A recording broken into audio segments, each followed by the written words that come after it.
Hey, everybody, good afternoon, and welcome to everyone here who's watching Unbreakable. My name is Stacia, and today I have an immense pleasure of doing a different interview. We will have the opportunity to get to know a little bit more of the founder, Antonio Atoche. Although it's true that you guys all know him if you've been watching these interviews lately.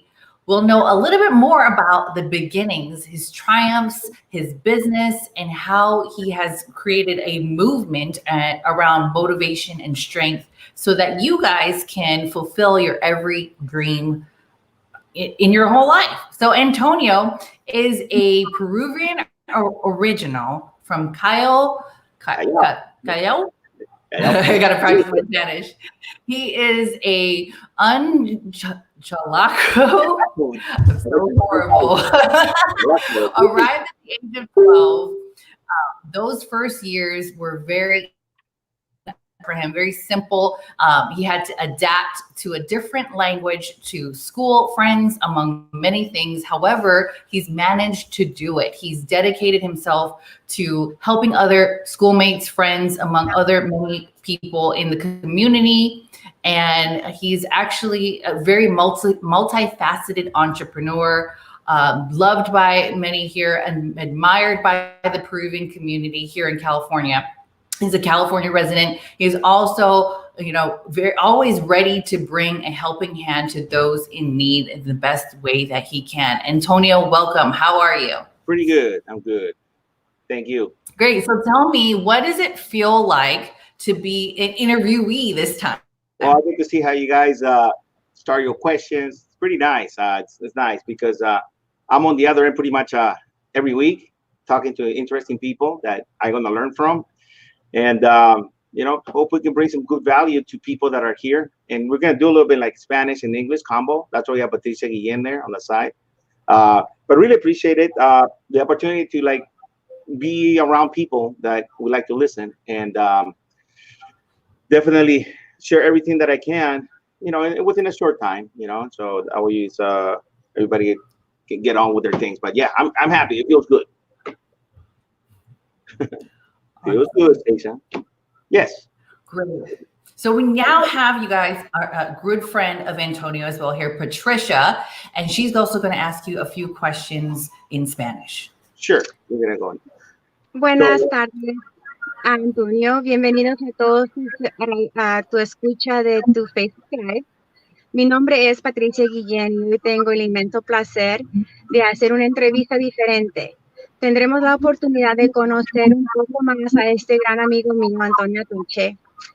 Si bien es cierto, muchos lo conocen, en esta entrevista sabremos más sobre sus inicios, sus triunfos, sus negocios y cómo posee una gran motivación y fuerza en cada sueño que él cumple. Antonio es originario del Perú, Chalaco. Llegó a la edad de 12 años. Esos primeros años no fueron muy sencillos para él. Tuvo que adaptarse a un idioma distinto, a la escuela, amigos, entre muchas cosas. Sin embargo, lo logró. Se dedicó a trabajar muy duro desde muy joven para crear todo lo que soñaba. Él es actualmente el empresario multifacético, querido y admirado por la comunidad peruana y por todos los residentes de aquí de California. Mi pregunta para Antonio. Coméntanos un poquito, Antonio, ¿a qué edad llegaste aquí a los Estados Unidos? ¿Cómo te sentiste de llegar a este país? ¿Y qué significó para ti este gran cambio de Perú aquí a los Estados Unidos? Ok, bueno, yo vine aquí a los 12 años, estaba chiquito. Y pues mi mamá nos trajo aquí a Los Ángeles. Ya teníamos unos hermanos acá que estaban, yo y una hermana menor, Shirley, nos trajeron. Y probablemente porque mi mamá vio una oportunidad que había para nosotros acá, más que probablemente en Perú. Miró eso y nos trajo. Así que eso fue lo que creo que lo que sentí, ¿no? Era un gran cambio, venir de un país que todos los días estás con tus amigos, grupo de amigos, porque éramos chiquitos, jugamos pelota todo el tiempo, paramos en la calle, so, venir acá y en el año 79 y no tener ni un amigo, obviamente, porque recién llegamos, ¿no? Pero aparte el lenguaje, en ese tiempo, ahora es muy diferente, ahora mucha gente habla español, pero en ese tiempo no mucha gente hablaba, a la fuerza tenía que uno aprender bien rápido, so, ahí nos tuvimos que ajustar. Un cambio tremendo, poco a poco uno se va adaptando, obviamente, cualquier persona lo haría, ¿no? Pero puedo compartir que uno se adaptó poco a poco en el colegio y todo. Pero ya vamos en el verano, en agosto, so, no había colegio hasta septiembre. So, en septiembre ya, imagínate, entrar al colegio en septiembre que sin saber inglés, estar en las clases de ESL. Fue un poquito duro al comienzo, le voy a decir, un poquito duro. Sabíamos básicas palabras. Eso es todo por el momento.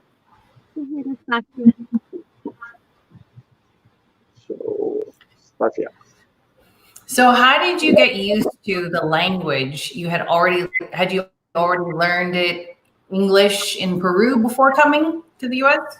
But well, my mom had as a teacher that would come to the house to teach us some English. Some of the basic words, the things that we could pronounce certain words. But to be honest with you, I didn't want to take the class because she was teaching us and my sister at the house.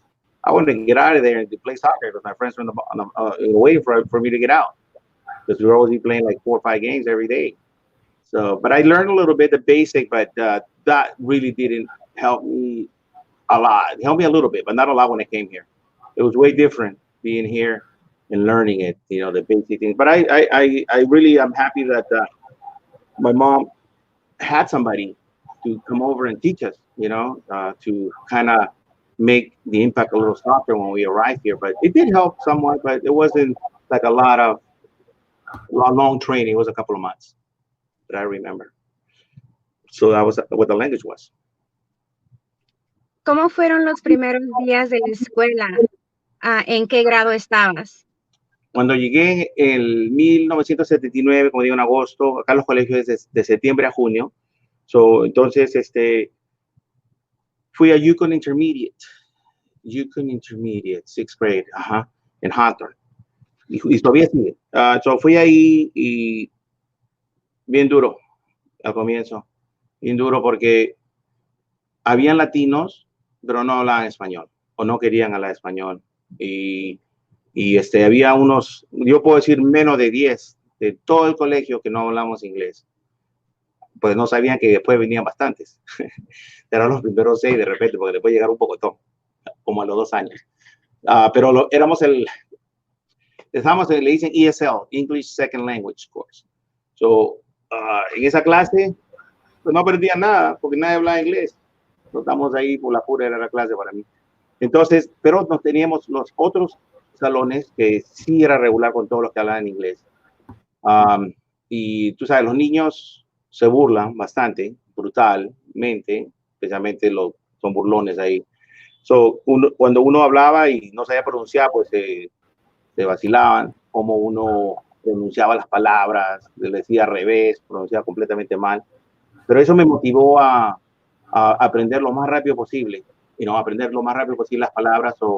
Un hermano me dijo que mire la televisión y mire solo en inglés y mírelo con los subtítulos, y comencé a mirar, a aprender, a ver, así se escribe esa palabra, así se pronuncia, y poco a poco ya, como en 8 meses ya aprendí. Pero en el colegio, una de las partes que sí me acuerdo, que a veces les comento a la gente cuando llegué, que había una clase de spelling, de deletreo, y en esa clase todos hablaban inglés, hasta los que no hablaban inglés nos metían ahí.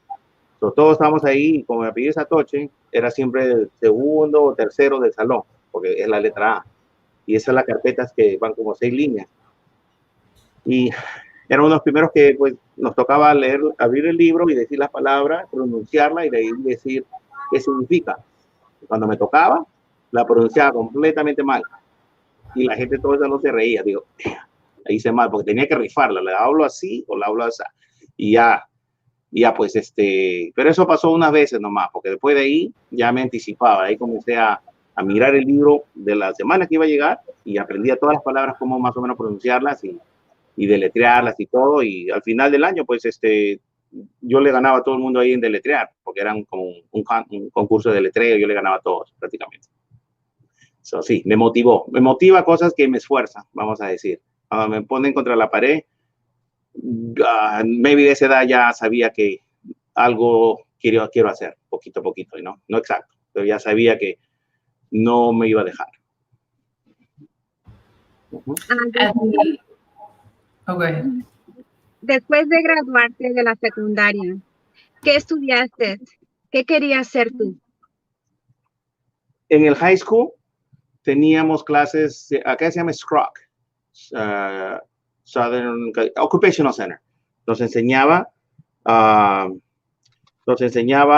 diferentes trabajos, trabajos de mecánica, de computación, esa cosa, pero en ese tiempo a mí me gustaba la mecánica, porque en mi casa casi todos le gustaban hacer mecánica de frenos, tune-ups, transmisiones. So, yo quería ser mecánico al comienzo y quería tomar unos cursos que estaban en Arizona, pero felizmente que rapidito cambió la cosa de los carros y todos comenzaron a hacer digital y ya aparece idea, porque yo no quería aprender cosas electrónicas. No, tenía que estudiar mucho y esa parte no me motivaba a estudiar. So, no continué con eso. Solo fui a college un año. So, At the end of school, what was the first thing you did and why? Oh, okay. Well, like let's say I graduated. Everybody does, right? At the school, that was nice. One thing interesting, because when I was in Peru, people graduated, but they still saw each other around. That's what I noticed when I was a little kid. But here, I kind of noticed it a little bit of middle school. I went to middle school, graduated 8th grade, went to high school, and the same smaller group that was in our elementary, which was Kashmir Middle School. It was a group that we all knew each other. But when we went to high school, it kind of got spread it out. There's a lot of students. So then I noticed that this thing gets bigger and you get to talk to the people that you used to talk to a lot less and less. So imagine when high school ended, pretty much everybody's on their own because everybody splits to work, to here, they move out of town or whatever. So then I pretty much didn't see anybody from high school for a long time. And it was hard to run across anybody. But what I did is I really didn't have any goal at the moment, what to do. All I knew I was kind of working side jobs that I would find and make my own money. But so I went to college, like El Camino College, which is around here. And for whatever reason, I just took like a French course, I don't know. And then a law class. I said, oh, let me see if I can be a lawyer, see what happens. The worst decision I made, man, because it's in summer. If I go, I gotta read. I thought I could read like this, but every day I was reading like this thick of pages. I ain't gonna read that. Plus, I don't like this anymore. I thought I liked it, but I took French just to soften it up, and then I learned French because the first semester was like Spanish, So I felt good until I got the third quarter or third semester. I go, no, this is turning hard. I better back out. So I didn't. There was no goals on that. There was nothing at the moment. There was just going through the motions because. So something would come up. I don't know what would come up. Something would come up. But in the meantime, I was working. And I didn't see almost nobody from high school after that for a few years or several years. ¿Recuerdas por esos tiempos los sueños que tenías de adolescente? ¿Nos podrías contar un poco? En adolescente, esos sueños, nomás que quería tener mi carro, tenía mi carro, me lo había comprado. Quería tener dinero, solo tenía mi dinero, yo me ganaba mi propio dinero siempre. La verdad no me gustaba que me den dinero, no me gustaba que me regalen. Es ok si me daban, pero prefería yo ganarlo, me sentía mejor. Igual ahora, yo me gusta ganar mi propio dinero, trabajar. Y no hay mal, si alguien me lo quiere dar, me quiere dar dinero, lo tomo, ¿no? Pero no, estaba motivado en esto, ¿no? Y los sueños que quería. Ya no quería ser mecánico, no quería no sabía, la verdad, no sabía qué iba a pasar. So, entonces, solo trabajaba, pero sí buscaba hasta que después algo pasó y comencé a enfocarme en lo de bienes y raíces, pero todavía trabajaba. Stage, you're the stage staff. So, what was your first job? Okay, I think I was 16, and a friend in our school. I lived in Gardena. Where there was a gas station.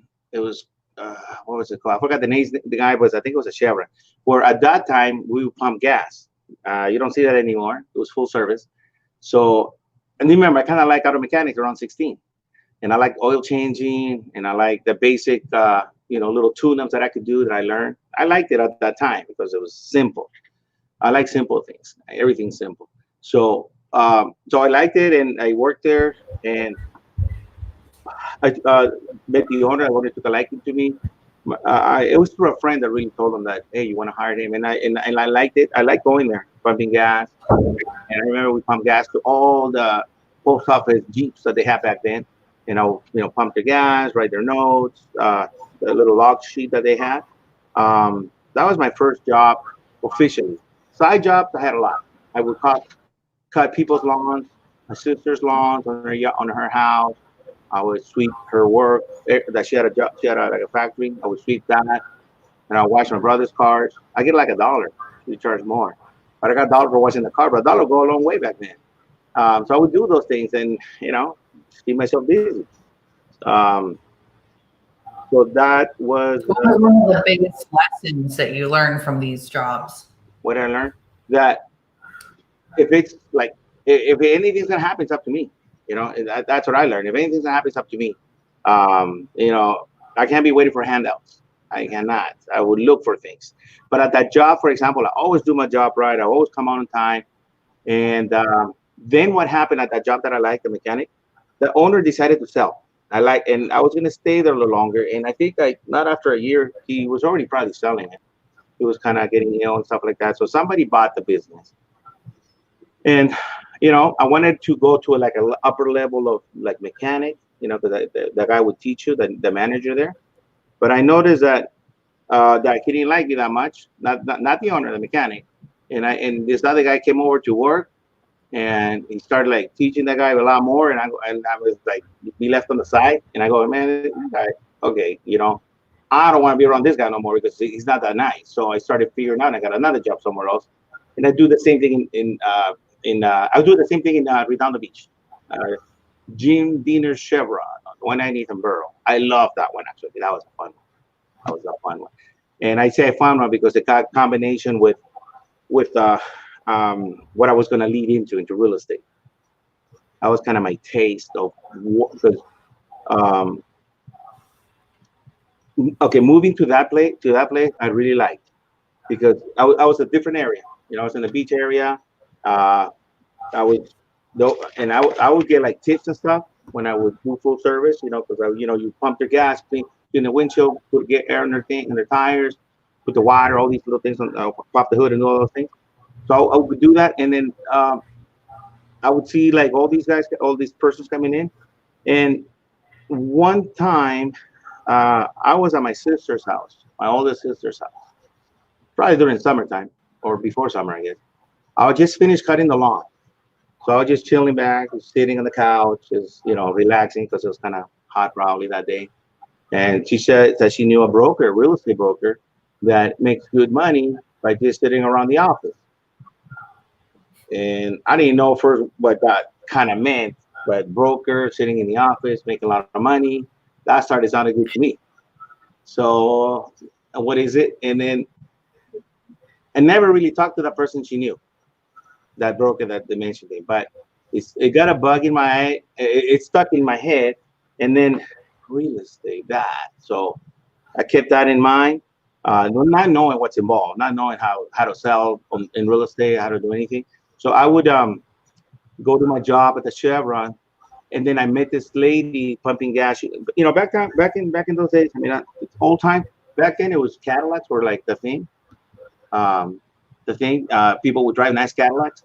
This one lady named Tony Phillips, I remember her. She's a very nice lady, actually. I would still come all the time, and I see her magnetic thing on the car, and it would say ERA, real estate, or whatever she was, ERA. But one day I had the guts to say, I said, "Can you tell me what real estate is about? Can I go to your office? You can show me around." So I did. I didn't have a license or anything. I didn't even study at that moment. So I just want to know if it's something that I would like. So I went to her, and I was not afraid of asking. So I went to her office, and she showed me around what it is and all that stuff. Still didn't get 100%, but I knew this was something I want to dig into. So summer came over. I took I took it. I took the class to do that, to learn the principles of real estate, and um, like then after that, I got a job at the airport right around that time because I had a brother that got me a job at this hotel where I'll be like a shuttle driver slash bellboy, you know, the guys that take the bags. So I would do that. Of course, I got the best schedule in the world from 10 p.m. to 6 a.m., you know, like graveyard, because, you know, the brand new ones get the worst schedule. But I took it anyways. I made money and tip. And then the summer was starting. The real estate course was coming in El Camino. And I took it. It was hard because it was, you know, getting up at 6 a.m., sleeping half hour, going to the class for 3 weeks, 4 weeks, whatever it was, until I got my certificate. And then I started trying real estate to learn, you know, the class that I needed to pass the test. That's a little bit of that. I can tell you more later. Como acabas de detallar, tú estás, te dedicas en el rubro de bienes y raíces. ¿Nos podrías contar a qué edad empezaste y qué significó para ti entrar a este nuevo mundo? Ok. So, como estaba diciendo, estaba trabajando en un hotel, manejando y recogiendo los clientes para el hotel y recogiendo su bolsa y subiéndola a su cuarto. Ganaba propina, me gustaba, siempre tenía plata en mi bolsillo. Y me acuerdo que pues estaba la clase y todo, agarré mi licencia y yo nunca he tenido un trabajo de corbata ni esa cosa, ¿no? Siempre en la calle, cortando, limpiando carros, haciendo algo. Entonces, a los 18 comencé a probar los exámenes, fallé como 3 veces, porque pues no había estudiado súper bien, hasta que ya dije, bueno, la voy a pasar, tomé un crash course. So, en febrero del 87 agarré mi licencia, tenía 19 años, vivía en la casa de mi papá y mamá, mis padres, ahí en Gardina, y me llegaba cartas, you know, felicitaciones, pasaste tu licencia, ven a trabajar, y escogí mi oficina de una que se llamaba Realty World, Beach Properties. So, ahí trabajé en Manhattan Beach. Me sentí bien. Pero sí comencé a los 19 años comencé ahí. Y decidí porque pues poco a poco me daba cuenta que pues algo que me interesaba entrar, aprender. No sabía en exacto qué era, pero era algo de ventas y digo, yo creo que la puedo hacer. Y en ese tiempo vivía en la casa, no pagaba renta, tenía mi carro y para estar más presentable tenía un VW Rabbit, pero diesel. ¿Tú sabes cómo se bulla? Pero usaba mucho, me ahorraba mucho gas, pero es un Rabbit diesel, un blanquito era, de cambios todavía, imagínate, de cambios. Así fue, comencé ahí, en ese mundo, poquito a poquito. Y en ese tiempo, pues, todos los que estaban en bienes y raíces eran viejos. Bueno, tenía 19, o cualquiera de 25 para arriba era viejo para mí. So for those of you guys who are watching, Antonio is actually one of my clients. I do social media and marketing for real estate agents. And he is, working with one of the largest companies recognized worldwide, RE/MAX.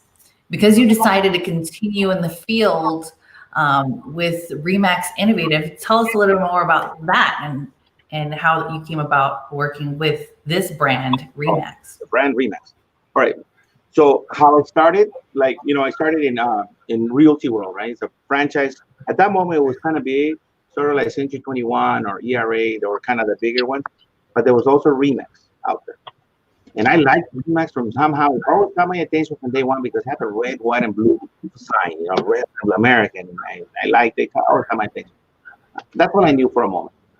Um, and then I did sales in the company realty world where I was at, but most of my houses that I saw were like low prices. I was in Carson, a little bit of LA, a little bit of Compton, a little bit of Cartina, doing a little bit of that. I didn't have any clients. I just found my clients, door knocking or cold calling them on the phone. And I remember that I was excited because they kept doing rallies, sales rallies all the time, every 3 quarters. And I would win awards, but I didn't make any money, but I win awards because I took a lot of listings and didn't sell. I did sales, I fell apart, but somehow I was taking awards, but I had my bank account was like flat, zero. So then I go, man, why they give me awards for this? Man, I mean, I don't have any money at the moment. I'm learning. So then I started selling, started learning, started selling more. Thank God. Stuck with it. And when the year was over, I did a lot of homes that I sold, and I was a kid, so I was excited about getting prices, you know.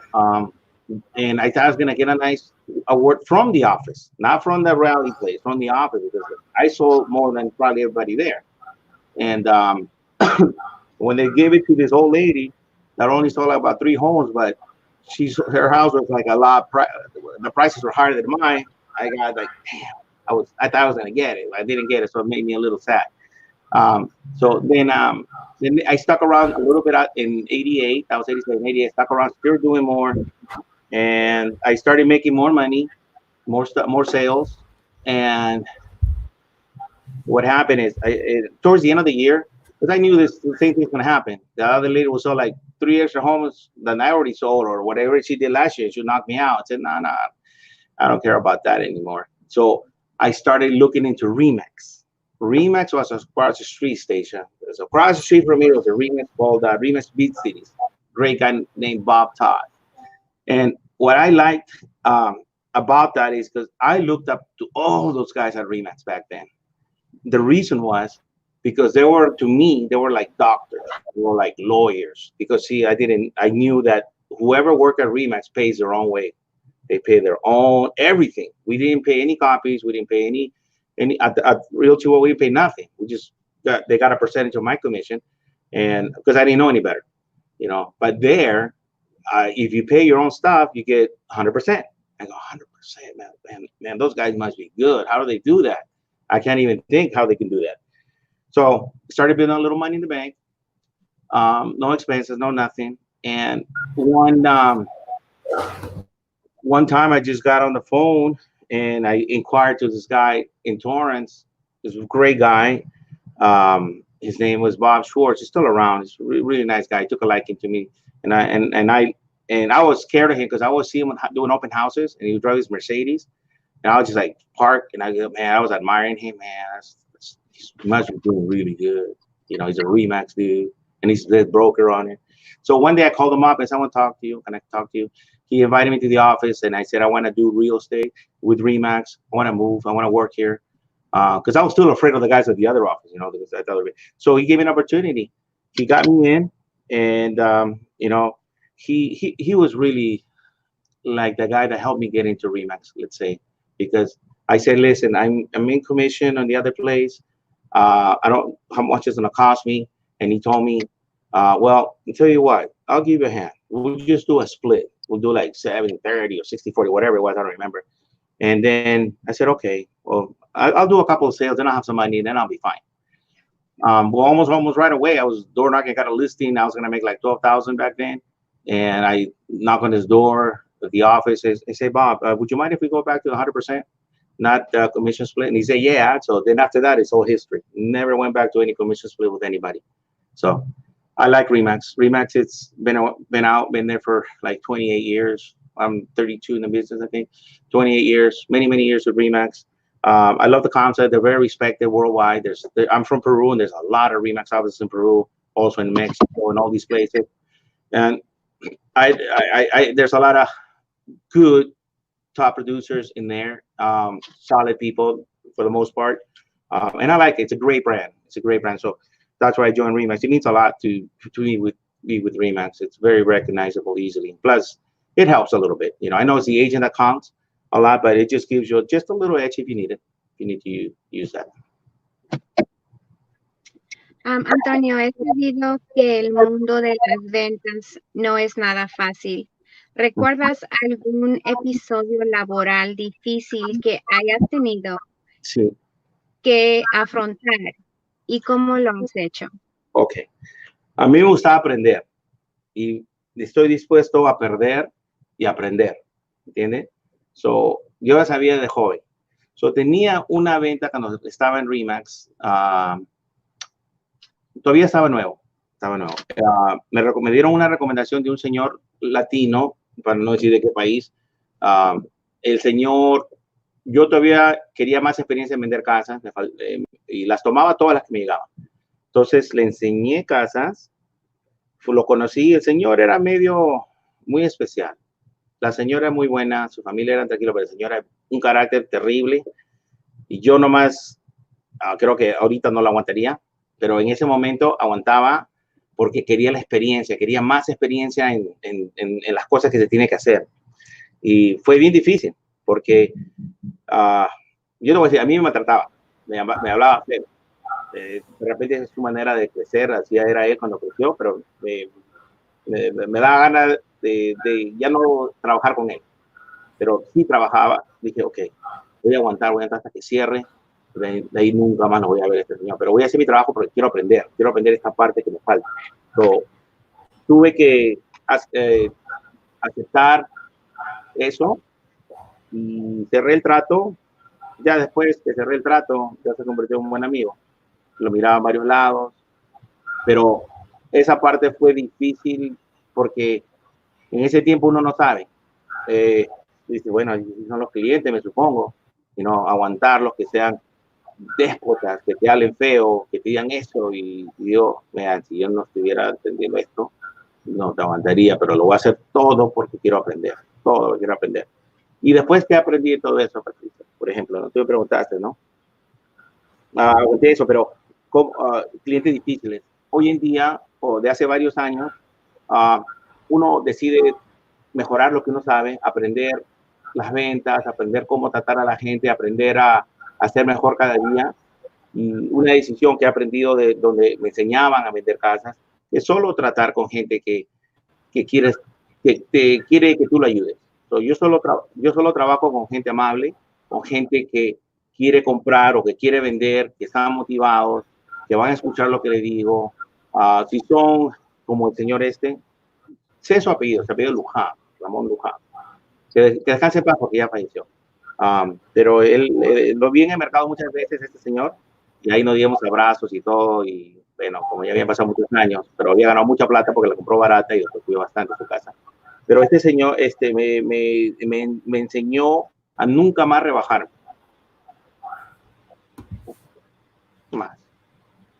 Entonces, de ahí yo solo trabajo con gente chévere, no otra gente. Y puedo decir eso porque ahora la gente que trabajo nos llevamos súper bien, me aceptan lo que yo les digo, les traigo los resultados, pero sí, era un poquito de sacrificio al comienzo.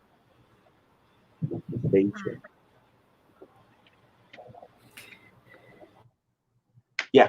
What characterizes you is versatility, and you're a multifaceted person. Apart from real estate, you are an entrepreneur. What is El Pollo Inca for you? All right. Check that out. I started real estate at 87, right? No family, no kids, no obligations to nobody. So I was just having fun, making money, having fun, working from 8 to 10 at night. I can go home anytime I want, so whatever. Eat late and all that stuff. So save my money. And my mother and another brother wanted to. Okay, at that time there was a Pollo Inca in Lawndale that opened. My sister opened her restaurant. Actually, she gave me her first listing. So she sold her house, and I learned about sacrifice too from her because she sold her house without knowing what business she was going to go into. But she, what do you say? She trusted me to sell it even though I didn't have experience. But I got the job done, right? I got the job done. And it was good. And she was happy with the result. So then she parked her money until she waited the opportunity. And somehow a good opportunity came for her. She opened the first Pollo Inca in the city of Lawndale. And it took off right away. And then I went on with my business of selling real estate because I have time to be at any restaurant business. So 3 years later, in 1990, or let's say 89, something, in some part of 89, my mother keeps asking me, hey, we're going to open a restaurant in Gardena, in the place, and, I want you to join me. And they were going to do it on their own anyways. They didn't need me probably. But I kept telling no. I just say, no, I don't want to be no restaurant. I don't need it.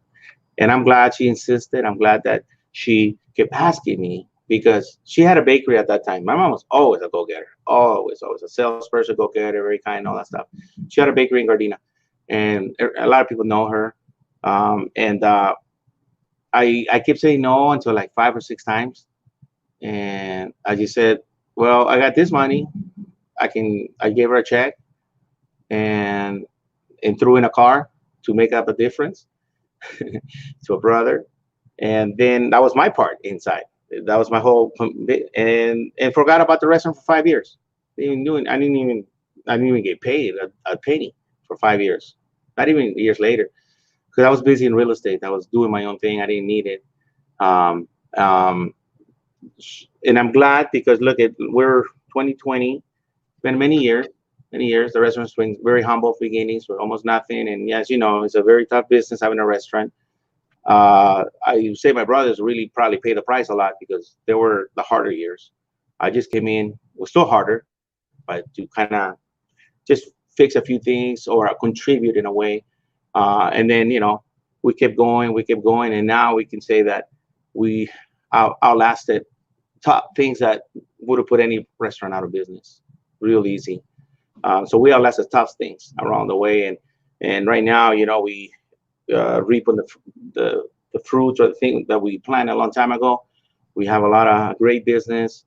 It's pretty well known in the South Bay, and people like coming. They feel like a good environment. And what does it mean to me? It means that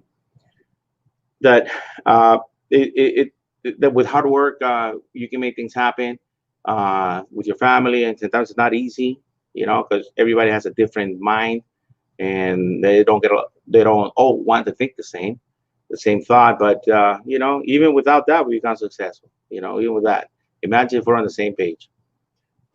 So yeah, it means a lot because I can bring my friends, I can bring my clients, and to the restaurant, introduce them, and the business keeps growing. And I also do my real estate things there, like my client appreciation things. Just did one last Saturday, which you were part. Both of you were there. It's a way to give them thank my clients and my friends, and also offer them the food that we make, and maybe sometimes they probably haven't come here for a long time, and they just remind them, and now they come back often to more business for us. But it means a lot to have the restaurant, and I give thanks to my mom for really asking me like 6-7 times, and that was awesome. And then it wasn't easy, like I said, from 90, which is when it was open, till now. It's a long time, but it does it does help me, and because it's a good place, and I like it because I just like telling people that we have a restaurant, and they like when I tell them, oh, I've been there once or twice, and I like that kind of stuff. Yeah. Bueno, yo puedo decir por experiencia que yo tuve el placer de conocer a tu mamá Oh, sí. desde muy chiquita y sé sobre su bakery ahí en la Gardena Boulevard. Yo iba con mi abuelita, una gran mujer, muy trabajadora. Y lo que yo veo, lo mismo de ella lo miro en ti. Mi próxima pregunta, ¿nos podrías contar brevemente los inicios del restaurante El Pollo Inca? Sí, como le estaba diciendo Station en inglés, el restaurante comenzó en el 90, en julio. Muy básico todo, pisos de cemento, sillas, mesas, lo más simple posible, pero lo que sí había bastante de toda la familia era motivación de que salga para adelante, de que sea exitoso, sabiendo que nada es garantizado, aunque el otro restaurante le está yendo súper bien, que nada es garantizado, pero nomás con bastante trabajo pueden salir las cosas, pueden salir las cosas. So, comenzó en 90, como le digo, mis hermanos y mi mamá pusieron mucho empeño todos esos tiempos, muchísimo, porque yo casi desde que se abrió, sí iba un ratito, pero no mucho, muchos días. Iba un ratito y ellos sí le metieron mucho esfuerzo. Supongo que probablemente pudiera haber ayudado más, pero gracias a Dios que estaba ocupado en lo que era de bienes y raíces y vendía casas y seguía aprendiendo, yendo a clases, seminarios. Yo no podía poner mucho tiempo al restaurante, pero el restaurante comenzó con bien humilde con todas las cosas, bien humilde. Lo bueno que teníamos a mi mamá de cabecera, porque ella es la que nos guiaba a todos, los que le daba ánimo a todo el mundo, porque ella siempre es una persona que piensa en positivo, ella nunca se da por vencida en nada, siempre hay solución para todo, y creo que eso nos contagiaba a todos. Obviamente a mí, porque ella me empujaba en palabras, en lo que yo hacía. Sí, hijo, anda, vende más casas, haz esto, tú lo vas a hacer. Nunca me decía nada negativo a mí, nunca. Y hasta ahorita, me siento que hablo con ella y cuando necesito hablar con ella lo hago.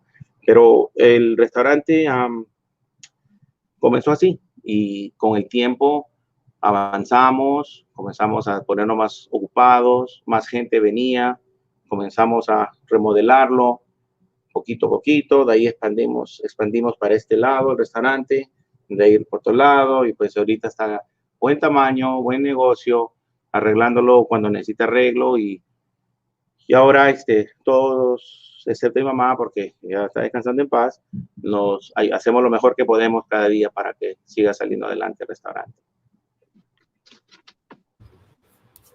So,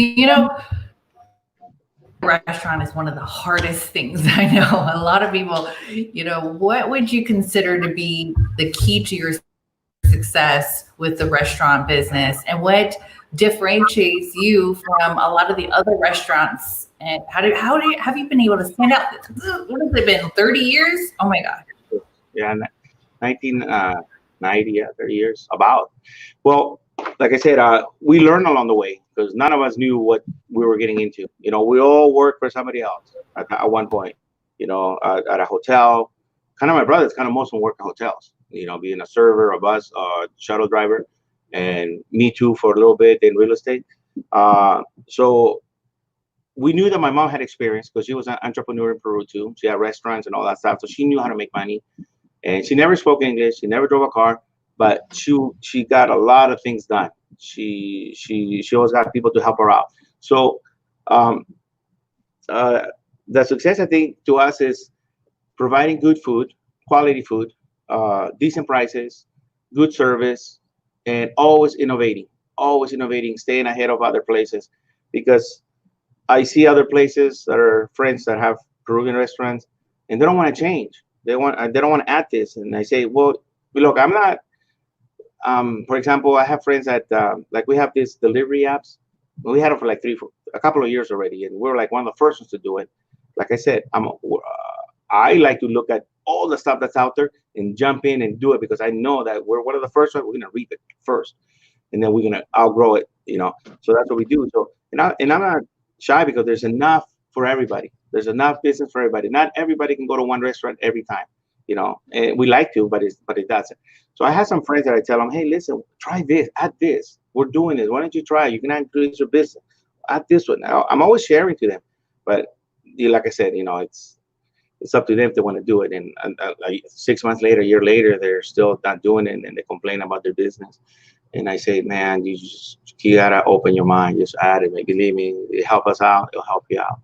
So yeah, I think our success is just staying humble with the people, treating people nice, employees, treating them, respect. Of course, we wanted to do their job, but treating them nice, listening to them, to the employees, because it's important because they gotta do the hard part. We do the risk part. We risk our expenses, our time, in the place that we put all this liability, but they do the hard part, which is prepping, cooking, all that stuff. We just want to give them the right tools and encourage them all the time to keep doing better, and in us being responsible as owners when we have a complaint. not pass the buck to somebody else. I mean, I walk in the restaurant, somebody's complaining, I figure it out soon as possible, listen, and I figure out how to help them out, how to turn that situation around, because that's what I like to do, solve situations. I like to fix things as soon as possible. I don't want to let it delay. So I figure it out what the problem, apologize, fix it, and listen, and then they come back happy. Sometimes we get bad reviews on Google, or I mean, not on Google, on Yelp, not anymore. But if I do, I write the person right away. I give my number. I tell them tell me what happened. Let me call you back. And they get surprised that I turn a negative interview into a good one, because they say, man, I didn't know you were going to call me. I was just ranting and about this and that. I didn't get seated right away, or the waiter did ignore me. But I call and find out what happened, what thing is exactly. And then I figure out to connect with the person. And look, he might not change the review. That's okay. I just don't want, if I can, if it's in my hands to fix something, I'll do it. And lately, I haven't had to do anything, because I think we're doing a good job. So, but it's all of us. It's not only me. It's all the brothers. We're 3 other brothers that do it, and myself. So, just treat people nice. Be humble. Keep working hard, and keep innovating. Like my Remix company, innovating. Keep doing new things. You can't stay the same. And say thank you all the time, and welcome to the people that come. That's what we do. Antonio, ¿qué son para ti las personas que trabajan contigo? Okay. ¿Qué consideras indispensable en un grupo de trabajo? Oh, bueno, tengo un ojo bueno para eso, porque creo que tengo instinto de mi mamá. Hablo más de mi papá. Mi papá siempre ha estado al lado de mi mamá. Él ha sido su rock, su piedra, que estaba ahí siempre apoyándola. Pero The Go-Getters fue siempre mi mamá. Mi papá estaba fuerte. También trabajaba y todo eso, pero mi papá más tranquilo, más humilde. Mi mamá era agresiva, no se rendía, avanzaba, no tenía miedo de nada, como yo. Yo me he copiado de ella. Entonces, ella rápido se da cuenta si este empleado iba a ser bueno o malo. Oh, y este empleado está así, está así. Entonces, yo también sé, si veo un empleado que está medio, que alguien contrató, yo los miro y pues le doy todo lo que pueda para que sea lo mejor. Y cuando no es mejor, nunca he corrido a nadie en el restaurante, solo se han ido. Entonces, pero yo soy exigente. Si lo veo que no están haciendo nada, pues le digo, mira, esto es lo que debes de hacer. Pero, y su trabajo, ¿no? Que deben de hacer. Yo me gusta gente que hace las cosas sin que tú le digas, que comiencen a limpiar, comiencen a hacer las cosas, tener gente positiva. No quiero gente que me diga sí, como que yo soy su, a mí no me gusta esa gente. No sé cómo decir en español, pero ass kissers, vamos a decir. No me gustan esos empleados. Me gustan los que lo hacen y hacen bien su trabajo. Esa gente me gusta a mí, y que le pongan muchas ganas. Y nada más, no tengo que ser su amigo, porque no tenemos que ser amigos, pero tenemos que respetarnos. Tenemos que respetarnos y estar haciendo lo que le hemos contratado en hacer su trabajo. Y gente positiva, no gente con mucho drama. Tampoco me gusta gente de ese tipo. En lo que es mi negocio de real estate, pues solo paro con esta gente. Busco gente a quien ayudar, a los que son amables, a los que quieren lograr una meta de comprar o vender su casa y todo eso. Y también no estoy con gente que me quite energía, porque solo tengo cierta energía para el día y lo voy a usar con la mejor gente que tengo, para mis hijos y lo que necesito. Gente que me quita energía, pues los ignoro, ya no le hablo prácticamente. Sí. Antonio, you are the person with a lot of strengths, and that's the reason why you opened up this channel, this page that you're watching this video on, with the name Unbreakable. Can you tell us a little bit more about the history and how it occurred? How did you come up with this idea, this movement of being unbreakable? Yeah, being in the sales industry, there's always courses available to keep learning, to keep getting better on, how to ask the right questions to the buyers, to the sellers, how to ask the right questions to yourself for goal setting, all that stuff. And many of us have been to a lot of them, and we kind of know the answers, for most of them. If we do it or not and use it, it's another thing. It's like you could be an encyclopedia, but it doesn't matter if you're worth $20 if you don't never use it. So, so I had all these things, and and sometimes you get them inside of you, and never don't get them out. It dies with you, all this knowledge you have. So, 2017, early 2017, I was paying attention to some guy named Louis Zamperini, from Italian dude that grew up in Torrance. And Louis Zamperini, oh man, is a great history. I have the YouTube video. I could put the link there. You're gonna love it. Young guy that came from Italy with a rough accent when he was a little kid. Moved from the East Coast to the West Coast to Torrance, actually, the city of Torrance.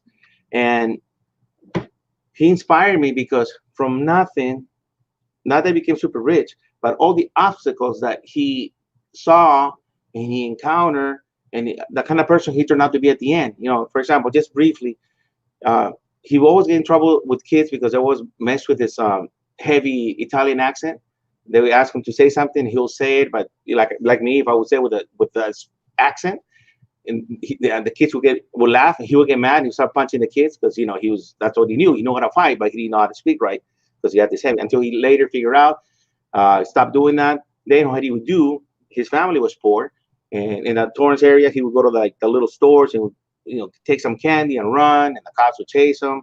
So he was well known with the cops because he was a kid that was always like having cookies and that because he was always hungry. But he was fast, so the cops could never catch him. So as he grew up, his older brother told him, you should join the track team. So he joined the track team for Torrance High, and he never had those special shoes that one can use back then. If you had money, you had those shoes. He just signed in. He started beating all the guys that were like the top guys in track, and he started beating them. That's so good that, hey, there's one thing in life: when you are good, you won't be ignored. Trust me. When you are good, you won't be ignored. Don't matter who else got more money, more everything, best agent in town. If you are good, you can't get ignored. You'll just stand out, and that's what he did. He became so good that they said, you got to run on this meet. He got to the meet, and they said, you got to run for the state one. He kept winning. He was hard to ignore. He made it all the way to the nationals, and then they said, why don't you try for the Olympic team, for towards the Berlin Olympics? So he did that, and he qualified. Now, this is a kid with no resources, okay, just himself and hard, a lot of guts and all that stuff. Because he had no sponsors, nothing like that. So he made it. And the story that I like to tell about it, because he made it, and he was going in a ship to Germany back then when Hitler was in charge. But in that ship that was heading there, he never saw so much food in his life in one place, because they got buffet tables.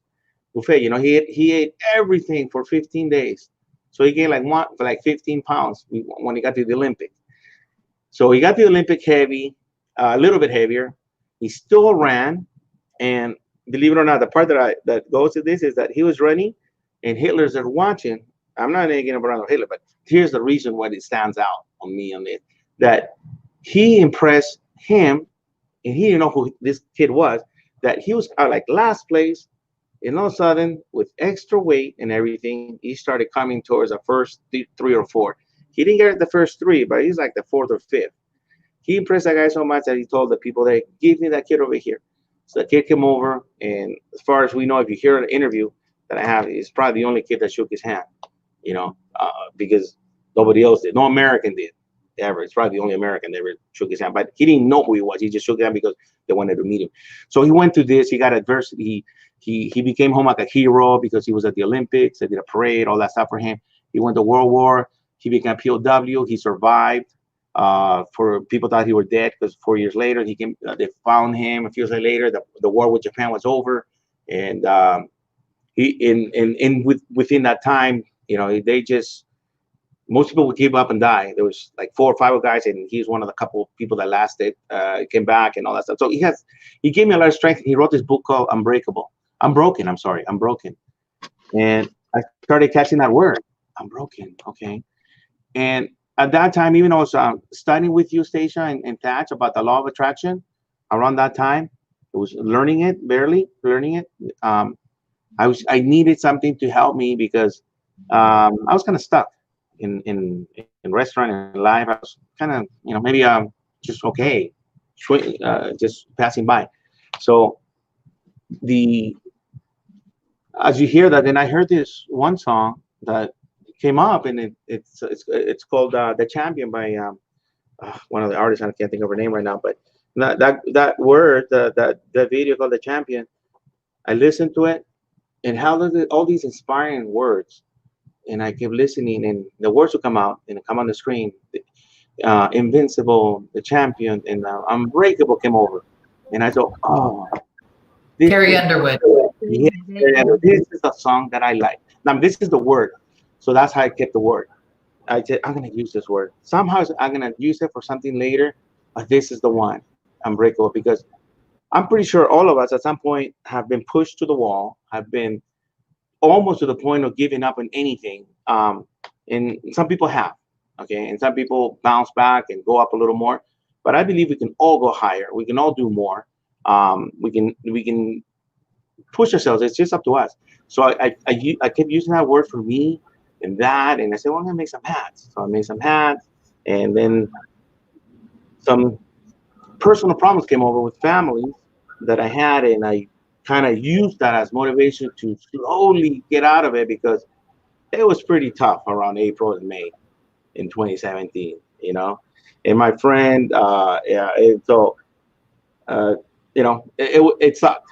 Believe me, it sucked. It's like I got betrayed for me, as far as I know. I feel so. I go, okay, how could this happen? How could this happen? Okay, fine. I'll figure it out. It's whatever. I'll go through the process. Um, but little by little, I just sucked it in. But I knew that believing that I'm not going to be broken, nobody's going to knock me out. They can knock me down, but nobody can knock me out. And I know there's something more that I can do here. There's something better here for me. And slowly, little by little, I started, getting more stronger, more little bit. I doing the affirmations, the appreciation, and things we attach. And I'm glad that's how I met you to that station. Um, and I said, well, I know that I'm going to do it for me first. Once I know it's good for me, maybe other people, we can share some of the things that I learned along the process that people can help themselves with, which there are so many other ways. Just another way, So I did it, and I got hats right away in 2017, but I gave it away, parked it, and a good friend, last name is G, he told me to tell, hey, why don't you use that, man? Well, my friend Patricia, he told me, hey, that inspires me, and why don't you bring it out? I don't know. I mean, I have it, but and I started thinking about it. Okay, well, maybe I should. Maybe I should start get that stuff out of it and start using it and start changing myself more and more. And a lot of incredible things have happened since. So to me, it means something to inspire others, to share things that from that like a person that I would talk to on the other end would share what things they used to get out of the situation, how to get better, how to overcome things, and know that you don't have to give up. You don't have to accept things. You can take the punches, take it all, but knowing that you can come back and you can come back strong, and this time it will last for forever, and that's how I feel. So I think how did it happen? Harder, better this time. I came from. I went to Peru. I went to Machu Picchu with some friends. I wasn't even planning I was going to go. They just were going, and you should go there sometime, Stacia, to Machu Picchu because you like things about meditation, all that stuff. And they say there's a lot of energy there, right? That gets into you. And I read about it like that, but didn't think it would happen. So I went there with some friends, 6 guys. I I didn't know little by little I was tackling things I was afraid of. I was afraid of kind of heights. In your Machu Picchu, you're going to see heights. So in the altitude. So I kind of took that in, then went to another mountain called Seven Mountains, and that was even harder, higher. So little by little, started doing things, but not get surprised that I was doing it until I came back. when I came back from there, I decided that, I don't know, some friend kind of gave me a hint. Hey, do you know that you're going to have a lot more energy somehow? You just went to a magical place and you don't know, but I just remember that. And I go, I don't know what he's talking about. So I came back September 1, my little daughter's birthday, Alice, came for her birthday. So I made sure I was here that morning. And within a couple of weeks, I committed myself, no more news, no more TV channel for news ever. So I don't watch it, right? Except like if I'm on Facebook, some news comes out, I find out about it. So that, and I said, I started going back in the gym. I was going for a while, then I stopped. And that time I wasn't going consistently. So I kept going. I started getting earlier, like at 5, 5:30 to the gym. And then started doing things. And all of a sudden, within a month, I was going to the gym at 4 o'clock, 4:30. So now, with all these things, with the thing that I had is I'm able to get up at like around 3:45 pretty much every day, sleep and go to sleep like around 11. I have these little notepads, the blank ones like this laying around, and good stuff, and there's always a pen nearby. So I always write stuff, and that's how I started doing my Unbreakable 2 again. And I said, well, why don't I just talk to somebody that's popular in certain business or certain sport or that. And that's how I became doing this Unbreakable thing. And that's how I started doing my real estate way better and the restaurant way better. And I added the concert promoting thing that we just did one a couple of weeks ago that I didn't think I was ever going to do anything with those, but little things like that. So Unbreakable to me, it's something that I can, for me, share with others how to do more. And they can always ask or write, and I can always explain more. Antonio, ¿cuál es la finalidad de Unbreakable? ¿Dónde quieres llegar y por qué? Ok, el Unbreakable, pues al comienzo solo quería vender los gorros, poner el gorro, venderlos. Sí, vendí varios. Tú me compraste, otra persona compraron. Dije, bueno, es una entrada extra, no sé cuánto se va a vender, no tenía un plan, pero de ahí salió la idea de las entrevistas. Y a mí me encanta hacer las entrevistas semanales a diferentes personas de diferentes facetas de la vida, de éxito en lo que ellos son, en lo que son exitosos, ¿no? Cantantes, futbolistas o de negocios, diferentes, ¿no? Y quiero llegar a hacer más, quiero conectar con ellos, que ustedes aprendan lo que yo voy a aprender con ellos, sus informaciones, y algún día, pues, poder reunir a varios de ellos en un evento grande, donde puede llegar 1,000 personas, 5,000, y hablamos ahí con gente así, donde podemos compartir buenas ideas y ustedes pueden llegar, en ese tipo de Unbreakable, y vender bastante de los gorros, gears, camisetas, todas esas cosas también. So, más o menos eso es lo que, para Unbreakable, eso es lo que tengo planeado hacer. Changing a theme a little bit more. And by the way, I need to plug Unbreakable again, unbreakable.la, if you want to get hats that are available. And the reason why that, Antonio does this is so that we can give back to people. So some of the profits, if you decide to buy a hat and represent, the brand and be unbreakable yourselves, will be going to people who need help and support that a lot of really good charities that we support. So I want to make sure that we plug that, unbreakable.la.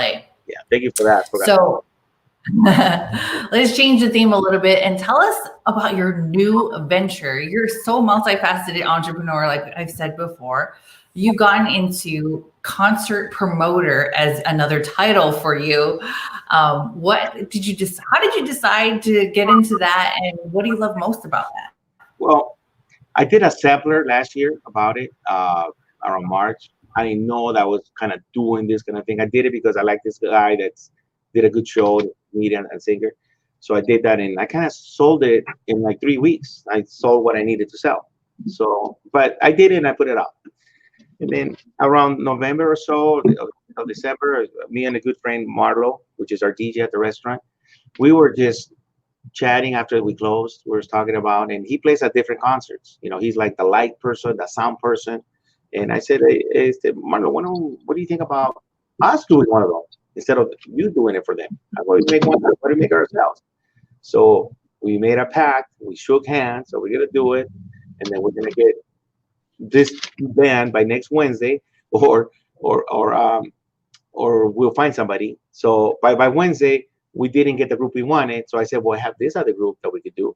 And then we researched it, we did it. And within a couple of weeks, we reserved the venue where they're going to play. We got them to committed to play that day. Because, you know, you got to do it in advance. You can't do it like the week before because they have plans to play. And no experience, no experience on this, of doing a bigger venue. Little ones are easy, you know. So good thing that we committed to it. And I like music. I like the salsa music, for example. I like the salsa concerts and bands and like to watch them. But I also like to meet them. So I figure this is one way I can meet them for sure. Because, you know, we're going to make this thing bigger. It's just a few samplers, few little ones. And then we're going to make it bigger because we want to do this thing right. So I've been to a few of these concerts, a few concerts. And at this place that we had the venue, I saw the last concert they did. And I saw all the things that they could have done better. And I was making notes without even thinking of being a promoter there. And I was like, oh, they should do this, should do that. Why don't they do that? So when we decided to do it at that place, I said, well, we make sure this is handled, that's handled, that's handled. And all those things that we thought was handled the way we wanted, the way we planned. And we're just correcting a few things that other people were doing wrong, that I think, or maybe they didn't see they could have used it, they could have made it better. So we made the place. We have like a VIP section that we wanted to sell. I focus on selling VIPs tickets because to me that's a bigger ticket. And I sold a bunch of them, and enough that it was great. It was worthwhile, and I got to learn the process. I got to learn the contracts. I know because I know contracts in real estate like left and right, but on that, man, I had to learn it. It was brand new. These things, that thing, but now that I have a little file for that, how to do it. It would only get better. I would meet more bands, and people were reaching out to us. Hey, we're a band. We, call us up if you need something, if you need us to play or this and that. And so people started recognizing us a little bit right before the concert, like 2 weeks before. They're like throwing bands at us, like popular bands from Peru, stuff like that. You want to rent them, you want to have them. So we're like evaluating stuff. But I like it. It's a challenge. And I still make time for everything else, which is, of course, the time shrinks with the kids, the family, and the real estate. So and this new venture allows me to make sure that I become more organized, number one, because I have a few things running, more organized. I need more help with people. So, getting more people to join us in a way to help us just help the process be better. They shout it out. ¿Qué es para ti Inca Entertainment? Inca Entertainment.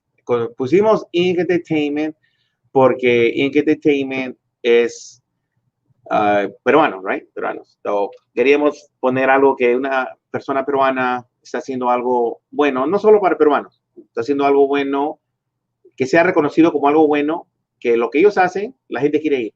¿Por qué? Porque lo hacen bien, tratan al público bien y quiere que todos se vayan contentos a su casa después del concierto. Y que no solo ellos, que los grandes sponsors se den cuenta y que sepan que nosotros vamos a crecer la audiencia que tenemos a los conciertos y de 700 ir a 1000, 500, 2000, 3000 hasta llenar, I don't know, un venue más grande. Y todo eso es trabajo, pero lo vamos a lograr. Estoy seguro que lo vamos a lograr. Seguro que sí. ¿Qué próximos planes vienen en la producción? ¿Y qué próximos artistas vas a traer? Justo en eso estamos planeando. Todavía no tengo los nombres, pero estamos planeando en hacer eso, porque queremos hacer cada 2 meses. Ya cuando ya se haga más seguido, maybe una vez al mes, diferentes cosas, pero estamos planeando porque igual queremos, con lo que hemos aprendido, hacerlo mejor de lo que ya salió. Estoy seguro que la gente que nos apoyó, sin saber cómo le iba a salir, pero nosotros le dimos mi palabra que vamos a hacer lo mejor para que se disfruten un concierto, que traer algo de calidad para ellos, que se vayan contentos y tener precios razonables. Station What are the next plans for the production company and the artists that you're thinking of bringing in? Say it in English now so everybody can understand. Okay, okay. Well, for myself, the people that speak English, yeah, no, we're working on the next person or group. I'm sorry, and probably around May that we're gonna do it, and it'll be a fun event. We're working on the thing, so it takes a little time to negotiate, but once we get it done, we like to do it again. And this time will be much easier because I already know a lot of people that we can use along the process to make it easier, make it more, much better organized, whatever we did, much better. And I know we did great. And people, say good things about it. So I'm happy that they went home happy that night. There's always going to be things that you can perfect and make better. Yeah. So it's never over. It's never over. It's never fixed properly. Always get better. ¿A dónde quieres llegar en el presente, Antonio? En las metas que tienes puestas, ¿cuál es tu sueño? En varias cosas, ¿no? En lo de real estate, vamos a comenzar con esa, que es lo primero para mí en todo esto. En real estate quisiera tener unas 5 buenas personas a mi alrededor que quieran ser vendedores. Tengo una. Y que ellos sepan cómo hacerlo bien, con la manera como yo quiero hacerlo para los clientes, de buen servicio, como les recomiendo, que se vayan satisfechos. Pero aparte, como conozco bastante gente, más y más cada día, pues gente que me recomienda cosas, yo quiero ser el contacto que mayormente me van a encontrar a mí y yo les ayudo a ellos a que les encuentre su casa o le venda su casa, hacer un buen equipo con la gente que tengo a mi alrededor, pero solo gente positiva, que quiere ganar, que tiene buenas metas, que están entusiasmados en tener buenos clientes, que los clientes son lo primero, y hacer las cosas correctas, hacer las cosas bien. No quiero gente, la verdad que no tengo tiempo para otro tipo de gente, solo gente en mi vida que son muy amables y positivas. No tengo tiempo. En lo de conciertos, sí, queremos hacer conciertos más seguidos. Obviamente, estamos recién mojándonos los pies, digamos. Quiero hacerlo más seguido, mejor. Cada vez otro artista más grande. Y hacer eso, ayudar a los grupos que conozco de Perú a que sean exitosos, a poner mi parte. Hay muchos que quieren estar, ayudar a ellos en los restaurantes. Ahí con mi amigo Marlos, queremos estar haciendo bastante eventos y tener ¿cómo se llama? Sponsors grandes.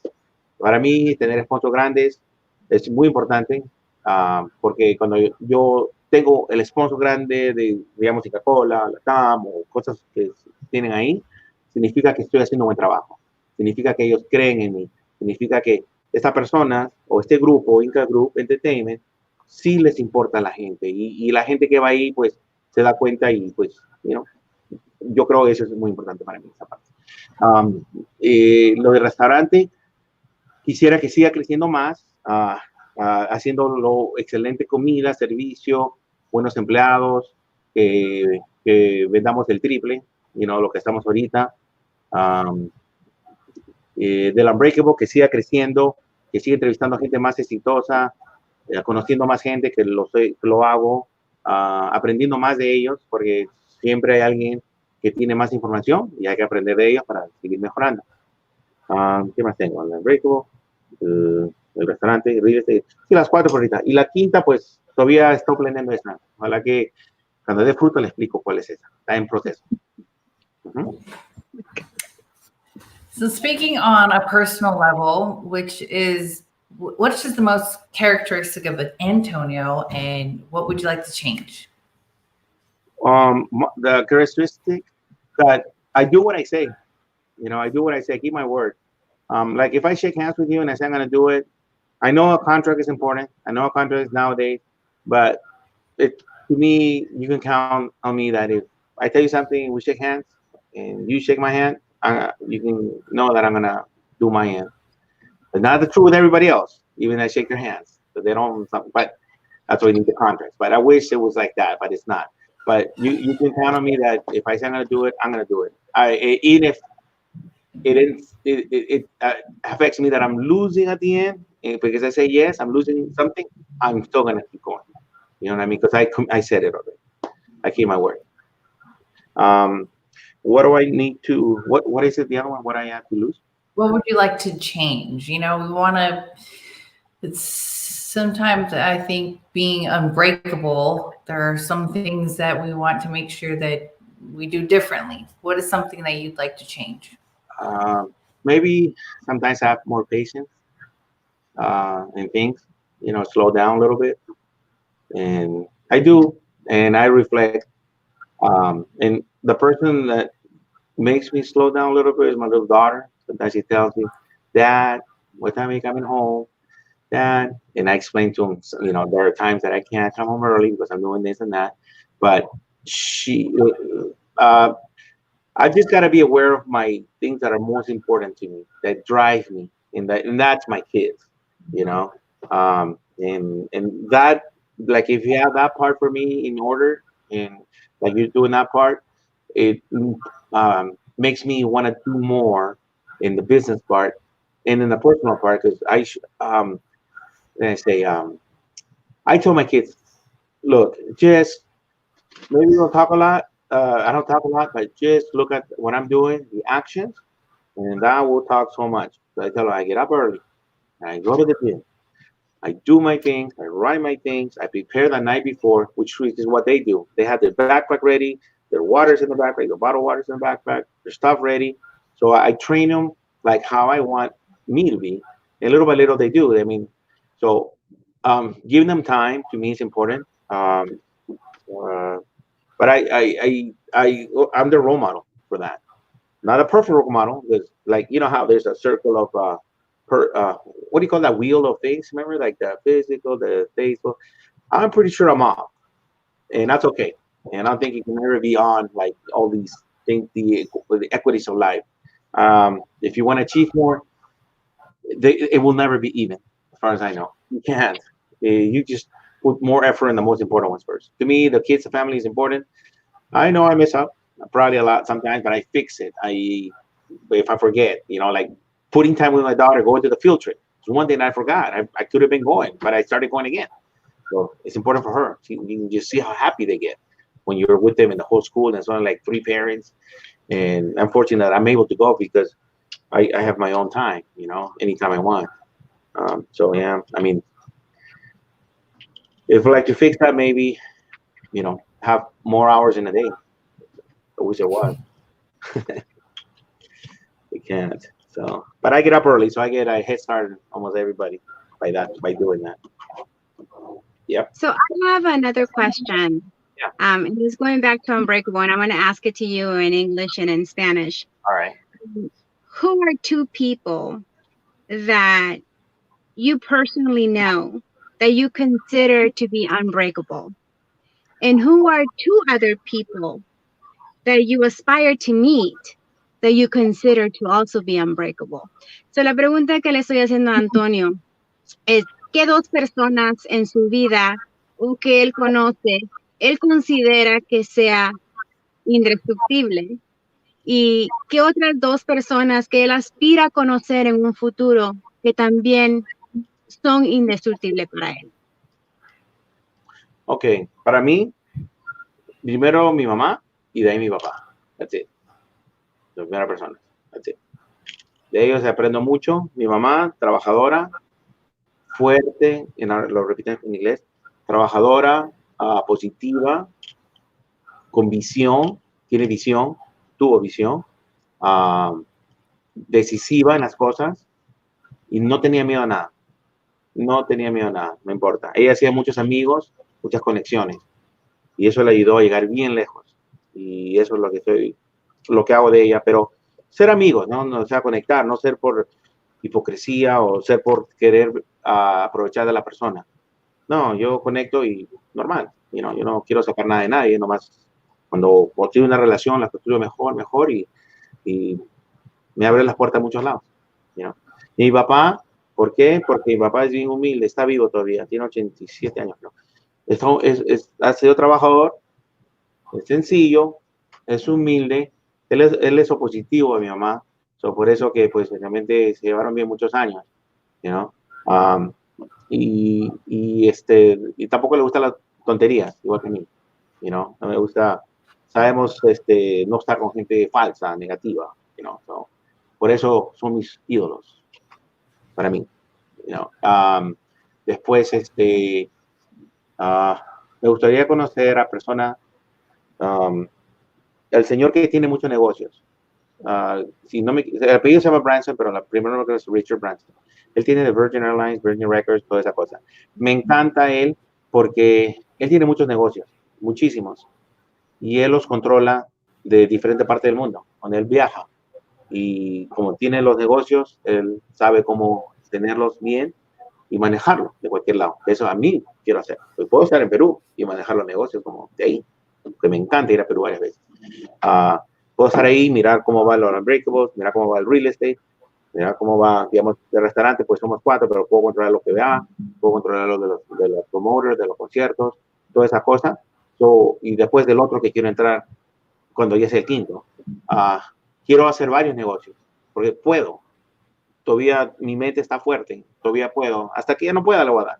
Hasta que ya de viejito, 110 años, ya paro. Pero por ahorita no, me gusta. ¿No? Y la otra persona, me gustaría el señor que tiene mentalmente, que escucho mucho sus videos, se llama Tim Grover. Ese es el otro que me gustaría conocer. Porque a otros ya lo he conocido en persona y he preguntado, pero él no lo conozco. Sí lo he visto, he tomado fotos con él, pero no sentarme y hacerle preguntas. Me gustaría, me encantaría. Igual que a Richard Branson. So, ¿quiere hablar en inglés? Right? Okay. So, you asked me in English who I admire the most, right? The mentor or something like that. Is that what you said? Who was unbreakable to you in your life? My break of my life, like I said to her in Spanish, is my parents, my mother and my father. That's it. Those are two unbreakable, not nobody else. Because my mom was very determined, very goal. I don't know if she knew what she was doing, that she was goal setter, vision. She got a knack of making relationships and making relationships last for a long time. Um, and she was very decisive. She was always positive. She never backed down. She never be afraid of anything. That's why I kind of have her traits that she has. And what I noticed with my mom too. Well, I noticed that she's very tough-hearted, tough, and stuff like that. But she was always very giving, very nice, and she always gave things to the needy ones. And you saw that at the bakery. Yes. It was like I was at the bakery. It's in Gardena. It's in a part where there's a lot of gangs and stuff like that. But back then it was worse. Look at where she was at. There was guys smoking weed or drunks and everything. They never did nothing to her, because she would always saw them hungry. She would give them a sandwich and a soda. Not to be scared of them. She just did it because it was her heart. And my dad too. They were always, and I don't know how they did it. They were like 4 a.m. at the bakery till 7 p.m. every day for many, many, many years. And in between that, she sold the produce to us at the restaurant. She would go to downtown LA, 2 or 3 o'clock in the morning with my dad and our famous dog, which what was it? Poodle. Our first introduction to a poodle named Rocky. They would go all the time and buy all kinds of stuff, and they didn't know English, but they were there. They had people speak Spanish, and she would buy it, and she knew always how to make money, and that's why I kind of copy her. She always knew how to make money on her own. She always knew, and that's why I knew that after 19, no, after 18, I never worked for nobody else since then, and I don't plan to work for myself. And that's why I can do whatever I want whenever I want. I don't I don't have to clock in for nobody. So those are my two mentors. My dad, because he's pretty simple guy, pretty humble, doesn't care about fancy things or anything. All he cares is that you're good with him, you talk to him, and that you're sincere and honest. And what I got out of all of them, like a summary. I'm a like a summary of them. At a different level, a newer level that we get to learn all these new technology thoughts or whatever.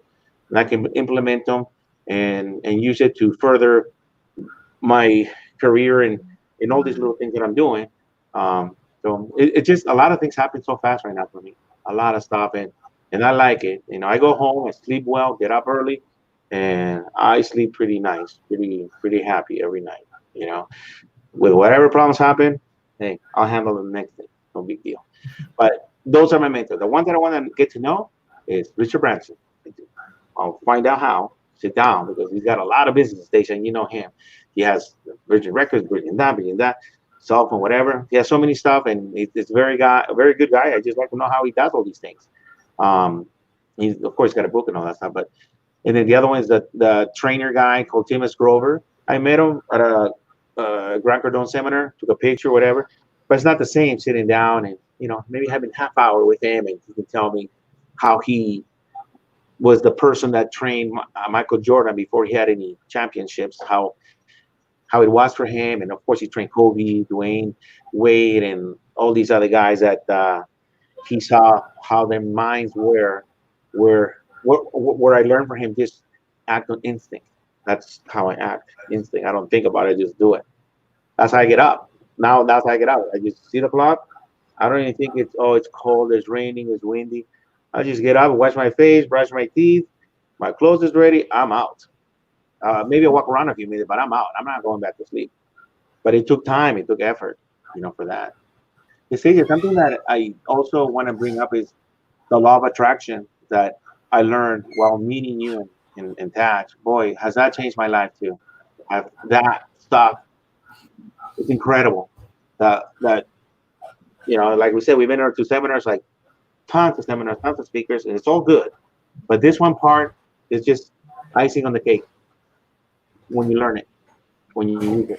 I was just going to ask you, and this could be a whole nother segment, guys. How do you tell us about how you get all of and achieve your dreams using the formula that you know? Well, what I learned, what I got taught is that I get up early, number one.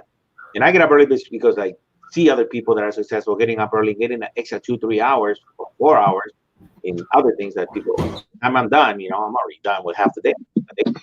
So work out, come home, do my meditations. 15-minute meditation. Then, of course, I'm chillaxed. Everybody at home is sleeping. No noise. Then I write my affirmations. My appreciation, things I appreciate every day. Things and write a series of things. And I write, things I intend to be that day. And I write my delegations, the dreams, the things that I want. And I ask for it, and I don't put a negative thought on it, and just let it fly. Just throw it out, and then go about your day. And after that, when you're feeling good, when you're feeling happy, there's a lot of stuff coming your way. You don't know from where. Like the goals that you ask, it might not be exactly that one, but it's something similar, and you go, how the heck did that happen? But you already know. Oh, that's right. I delegated like a month ago. Now it's coming. So I delegate all these things, but it's a lot of seminar, but it's a lot of training, a lot of thought. But just a summary, I only think of what I want. That's it. I only think of what I want. That's it. And I don't whatever I think I want, I don't want nothing negative on it. I don't put on it. I don't dwell on how people sometimes give any second to haters or second to drama. I don't have time. I don't even let that in my sign. They could be haters. I mean, they could be, I guess, but I just ignore them because if I give them a minute, they're gonna go in my mind. I don't want to give them any space in my mind. I got other things to do. I always think of my kids. If my kids gonna give them, I don't want them to give them any time to those things. So what I do, I want them to do. I'm kind of like sending a message to them. But yeah, I just like to think good things, think of what I want, and all I want is good things. That's it. That's all I want to do. And then ask for big things. Don't be afraid to ask. Don't be afraid to write them down. Hey, they'll happen if you do. If you really believe it, they'll happen. And I haven't reached anything big. I know it's coming though. I know it's a lot of things just brewing. All I gotta have is my open arms because I want to receive them, and I'm willing to receive them all. I'm not gonna put a stop. And I won't feel sad that person's not getting it because it's available for everybody. Maybe they're blocking it. I'm not. I just want it to come to me. it's available for everybody. So I just thought I'd let you know. But that's it. Well, those are all the questions I have. Esas son todas las preguntas que yo tengo. How about you, Stasia? Yeah, I guess we should wrap it up. I think you touched a lot of be unbreakable and achieve everything that you want, all the things that you dream about, and think about only the things that you want to achieve.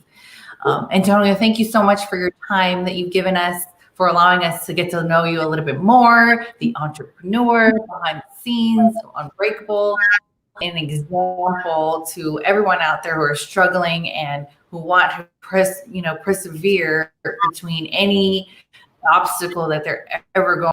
And you're going to learn a lot more from a lot of the people in the interviews, and watch some of the previous interviews here on the channel. There are a lot of things that you can learn from people who have been there, done that. And we set out to keep sharing with you stories to inspire you here on unbreakable.la. So you can check us out over there as well too. Grab your and bag things that we have available, keep you up to date.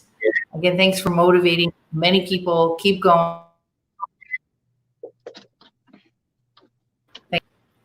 Do you have any last well, thank you for Antonio? I do. I just like, thanks for taking the time. I mean, this thing is rewinded, or I mean, you can rewind it, watch it later, or play it back in YouTube or this. But there's also other people that I interview too. So check them out. They all have good stuff. I mean, somebody always has good stuff. So just pay attention and pick something that you can use for you. You don't need everything. You just need a couple of things to get you going. Just use it. And all I can say is, keep going forward. Don't let nobody distract you. Just move on. Only think of what you want. It takes time. But listen to Abraham Hicks. That'll give you a start. And if you need furthermore, write me and I'll tell you what things I listened to first that got me going for that part. So thank you for Stacia and Patricia for being here and helping me out. And I wanted to do it in Spanish and English just to kind of explain a little bit, because I know sometimes we just do it in Spanish, and and I like the English people to know a little bit. And then we're going to have somebody cool on Friday. So stay tuned for that one. So thank you very much. Appreciate it, ladies. So we'll talk later. Good night.